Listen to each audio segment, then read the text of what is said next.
കഞ്ചാവ് ഉണക്കാനിട്ട ശേഷം സമീപത്ത് കിടന്നുറങ്ങിയ യുവാവ് പിടിയിൽ.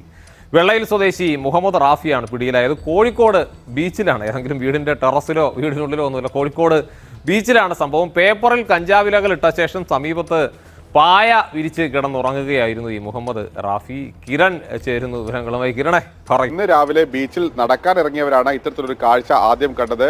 ഈ ബീച്ചിൽ ഒരു പാ വിരിച്ച് അതിനകത്ത് ഒരു യുവാവ് കിടക്കുകയാണ്. ആ യുവാവിന്റെ തലയുടെ ഭാഗത്തായിട്ട് ഒരു ഹെൽമെറ്റും ഉണ്ട്.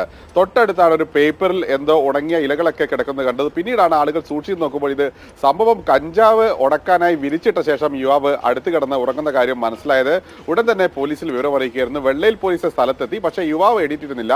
യുവാവ് കണ്ണ് തിരുമ്മി എണീക്കുമ്പോൾ തൊട്ടുമുമ്പിൽ കാണുന്നത് പോലീസാണ്. അങ്ങനെയാണ് യുവാവിന് മനസ്സിലായത് താൻ പോലീസിന്റെ പിടിയിലായിരുന്നു. ഏതായാലും പോലീസിനടക്കം ഒരു കൗതുക കാഴ്ചയായി. യുവാവിനെയും കഞ്ചാവുമെല്ലാമായി പോലീസ് വെള്ളയ സ്റ്റേഷനിലേക്ക് പോവുകയും ചെയ്തു. 370 ഗ്രാം കഞ്ചാവാണ് ഇയാളിൽ നിന്നും പോലീസ് ഇപ്പോൾ പിടിച്ചെടുത്തിരിക്കുന്നത്.